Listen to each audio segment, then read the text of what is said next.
জুলাই বিপ্লবীদের মতো একটু আবেগী, জুলাই বিপ্লবীদের মতো জন আকাঙ্ক্ষার কথা চিন্তা করি, জনগণের কথা চিন্তা করি। আপনি জুলাই সনদের 22 অনুচ্ছেদে যে দেখেন, মাননীয় স্পিকার, আমি যদি বলি বিএনপি এই আবেগ নিয়ে এই জুলাই সনদকে ধারণ করে মাননীয় স্পিকার জাতীয় সংসদে নারী প্রার্থী দিয়েছিলেন প্রায় 5%। এই সনদে 22-এ বলা আছে, যদি আমি এইভাবে বলি, জুলাই জাতীয় সনদ 2025 স্বাক্ষরের পরবর্তী সাধারণ নির্বাচনে প্রতিটি রাজনৈতিক দল বিদ্যমান 300 সংসদীয় আসনের জন্য প্রার্থী মনোনয়নের ক্ষেত্রে কমপক্ষে 5% নারী প্রার্থী মনোনয়ন দিবে, তবে এটি সংবিধানে উল্লেখ করা হবে না। মানে স্পিকার, আমরা ওই যে জুলাই সনদকে ধারণ করি বুকে, আমাদের রক্ত প্রবাহে জুলাই সনদ মিশে আছে, সেইটাকে ধারণ করেই বিএনপি নারী প্রার্থীকে দিয়েছিলেন। ওনারা জুলাই সনদ বলছেন, জুলাই সনদ বলতে বলতে ওনাদের মুখে ফেনা উঠে যাচ্ছে। এইটা স্বাক্ষরের পরে যে নির্বাচন গেছে, সেই নির্বাচনে একজন নারী প্রতিনিধিকে ওনারা মনোনয়ন দেননি। মাননীয় স্পিকার, মাননীয় স্পিকার, জুলাই সনদের 23 অনুচ্ছেদে রাখেন, 23 অনুচ্ছেদে বলা আছে ডেপুটি স্পিকার পদে বিরোধী দলের থেকে, এই যে দেওয়া আছে, আপনি পড়েন। আপনি মাননীয় স্পিকার, জুলাই সনদের 23 অনুচ্ছেদে বলা আছে, আপনি আমাকে অ্যাড্রেস করেন। মাননীয় স্পিকার, 23 অনুচ্ছেদে বলা আছে বিরোধী দলের থেকে ডেপুটি স্পিকার দেওয়া হবে। আমাদের মাননীয় প্রধানমন্ত্রী, আমাদের সংসদীয় দলের নেতা জুলাই সনদকে বুকে ধারণ করেছেন, চেতনায় ধারণ করেছেন, আর করেছেন বলেই ডেপুটি স্পিকার পদটি তাদেরকে অফার করা হয়েছিল। মাননীয় স্পিকার, ওনারা জুলাই সনদ ধারণ করেননি, ডেপুটি স্পিকার পদ ওনারা নেননি। মাননীয় স্পিকার, মাননীয় স্পিকার, ওনারা প্রশ্ন তুলেছেন জুলাই সনদ না 72-এর সংবিধান, জুলাই সনদ না সংবিধান।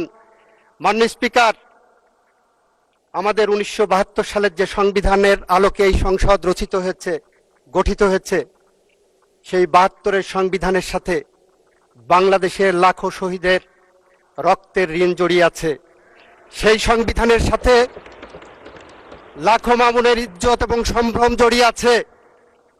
এই সংবিধান যতবার সংশোধন হয়েছে, সেই সংশোধনের মধ্যে 72 থেকে 75 পর্যন্ত একদলীয় শাসনামলে প্রায় 30,000 বিরোধী রাজনৈতিক কর্মীদের হত্যার রক্ত জড়িয়ে আছে। এই সংবিধানে এমন সংশোধনী আছে যেটা পৃথিবীর ইতিহাসে অত্যন্ত বিরল। পৃথিবীর ইতিহাসে মাননীয় স্পিকার, সামরিক শাসনের মধ্য দিয়ে বাংলাদেশের গণতন্ত্রের দ্বার উন্মোচন করে দেওয়া হয়, এটার একমাত্র উদাহরণ বাংলাদেশে শহীদ রাষ্ট্রপতি জিয়াউর রহমান করেছিলেন। যে কারণে আমরা বলি বাংলাদেশের যা কিছু শ্রেষ্ঠ অর্জন, তার সবকিছু এসেছে শহীদ রাষ্ট্রপতি জিয়াউর রহমান এবং তার পরিবারের হাত ধরে। আমরা বাংলাদেশের মুক্তিযুদ্ধ এনেছি, আমরা বাংলাদেশের সাংবিধানিক সংশোধন বহুদলীয় গণতন্ত্র এনেছি, ন্যায় বিচারের পথ উন্মুক্ত করার জন্য আমরা বাংলাদেশের বিচার বিভাগের স্বাধীনতা এনেছি। আমরা 82 থেকে 90 পর্যন্ত বেগম খালেদা জিয়ার নেতৃত্বে জাফর, জয়নাল, দীপালি সাহা, কাঞ্চন, রাউফুন, বসুনিয়া, শাহজাহান, সিরাজ, জেহাদ, নূর হোসেন, ডাক্তার শামসুল আলম খান মিলনের রক্তের বিনিময়ে আমরা 90 সালের যে গণ অভ্যুত্থান ঘটিয়েছিলাম, তার প্রেক্ষিতে মাননীয় স্পিকার, 91 সালে যে পার্লামেন্ট এসেছিল, সেই পার্লামেন্টে আমাদের মাননীয় প্রধানমন্ত্রী, আমাদের প্রয়াত নেত্রী বেগম খালেদা জিয়া বাংলাদেশের সংসদীয় গণতন্ত্র এনেছিলেন, যার কারণে আজকে ওনারা এক্সারসাইজটা করতে পারছেন। মাননীয় স্পিকার, মাননীয় স্পিকার, আমার বন্ধুরা আইনের কিছু ফেলাসাজ ব্যাখ্যা দিয়েছেন। ওনারা বলেছেন আদেশ আইন, আমিও বলছি আদেশ আইন। কোন আদেশ আইন সেটা ওনারা বুঝতে পারছেন না। মাননীয় স্পিকার, 1897 সালের একটা আইন আছে যেটার নাম general clauses act. General clauses অ্যাক্টে সেকশন 20 থেকে 24 পর্যন্ত আমার বন্ধুদের পড়তে বলবো। সেখানে বলা আছে অ্যাক্ট অফ পার্লামেন্টের আন্ডারে অথবা রেগুলেশনের আন্ডারে কোনো অথরিটিকে যদি কোনো অর্ডার পাস করার অথরিটি দেওয়া থাকে, তাহলে সেই অর্ডারটা আইনের উপর রূপ পাবে। মানে স্পিকার, জুলাই আদেশটা দেখবেন এবং অধ্যাদেশটা দেখবেন। অধ্যাদেশের উপরে লেখা আছে আর্টিকেল 93 অফ দি কনস্টিটিউশনের আন্ডারে এই অধ্যাদেশ জারি করা হয়েছে। আর অর্ডার যেটা ওনারা দেখাচ্ছেন, ওই অর্ডারের কোনো জায়গায় কোন আইনের ব্যাকিং এই অর্ডার পাস করা হয়েছে? নাথিং লাইক দ্যাট মাননীয় স্পিকার। মাননীয় স্পিকার, 190 বছরের ব্রিটিশ শাসনের বিরুদ্ধে রাজনৈতিক সমঝোতার ভিত্তিতে 1947 সালে ভারত পাকিস্তান স্বাধীন হয়েছিল, বিভক্ত হয়েছিল। সমঝোতার ভিত্তিতে ভারত রাষ্ট্র পরিচালনা করেছিলেন, 3 বছর পরে তারা সংবিধান পেয়েছিল। সমঝোতার ভিত্তিতে পাকিস্তান 9 বছর পরে সংবিধান রচনা করতে পেরেছিলেন। আমাদের 24-এর সমঝোতার দলিল হলো আমরা এই সংবিধানের পথ ধরে হেঁটে যাব, এই সংবিধান সংশোধন করব। কোন কোন জায়গায় সংশোধন করব সেটা আমরা জুলাই সনদের মধ্যে ধারণ করেছি। মাননীয় স্পিকার, মাননীয় স্পিকার, জুলাই সনদের মধ্যে যেভাবে সংবিধান সংশোধনের কথা বলা আছে সেটা একটু আপনাকে পড়ে শোনাই মাননীয় সদস্যদের জন্য। জুলাই সনদের 17 নম্বর অনুচ্ছেদে যদি যাই মাননীয় স্পিকার, সেখানে কি বলা আছে? 17 নম্বর অনুচ্ছেদে বলা হচ্ছে আইনসভা গঠন হবে। সেখানে নোট অফ ডিসেন্ট দেওয়া ছিল আমাদের বিএনপির পক্ষ থেকে। নোট অফ ডিসেন্টে বলা হচ্ছে অবশ্য কোনো রাজনৈতিক দল বা জোট তাদের নির্বাচন ইশতেহারে উল্লেখপূর্বক যদি জনগণের ম্যান্ডেট লাভ করে তাহলে তারা সেই মতে ব্যবস্থা গ্রহণ করবে। মাননীয় স্পিকার, আমাদের ম্যান্ডেট সুস্পষ্ট আছে।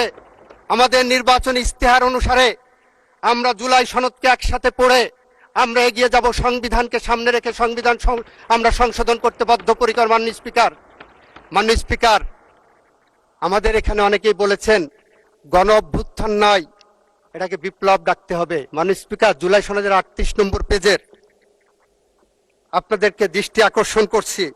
আপনারা জুলাই সনদ বলতে বলতে মুখে ফেনা উঠে যাচ্ছে।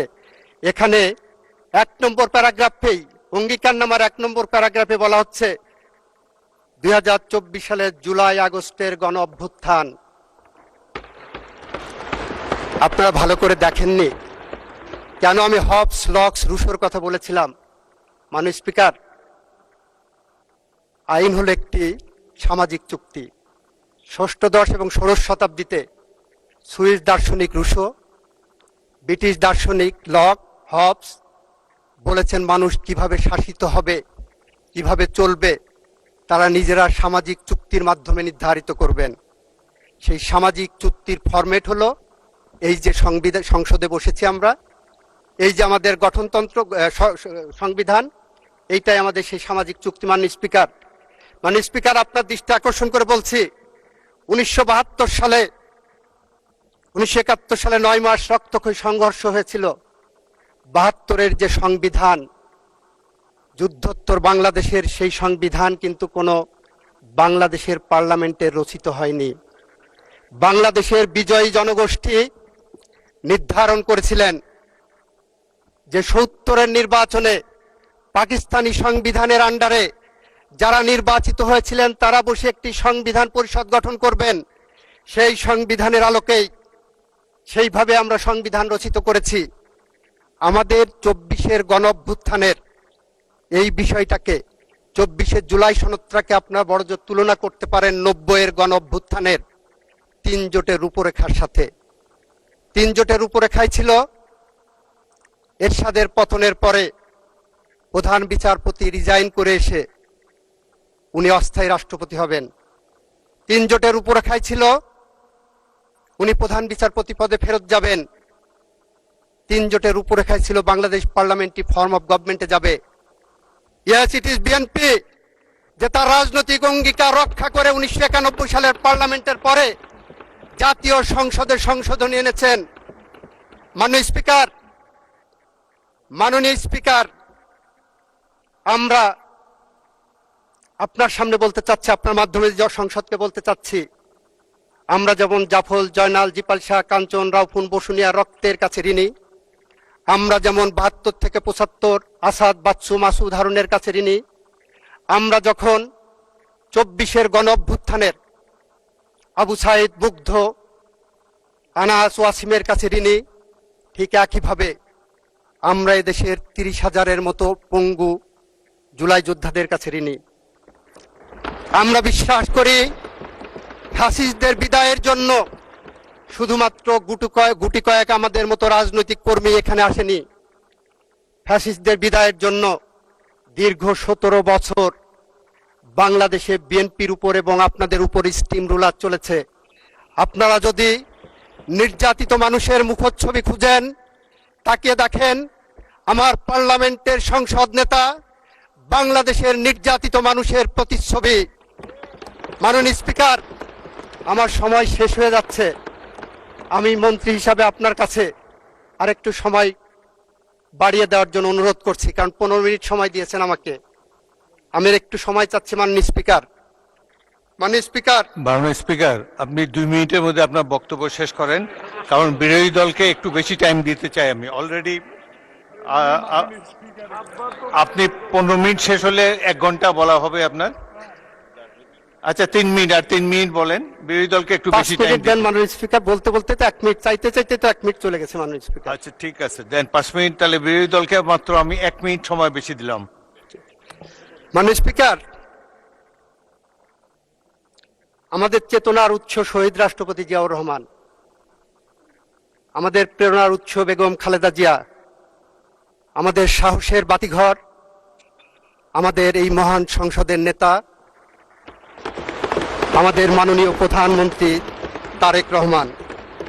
মাননীয় স্পিকার, আমরা প্রতিদিন যখন কাজে বের হই, রাজনৈতিক কাজ আর যে কোনো কাজে যাই, আমাদের মনে হয় আমাদের চেতনার সাথে, আমাদের সাহসের সাথে, আমাদের প্রেরণার সাথে এখনো বেগম খালেদা জিয়া জড়িয়ে আছেন। মাননীয় স্পিকার,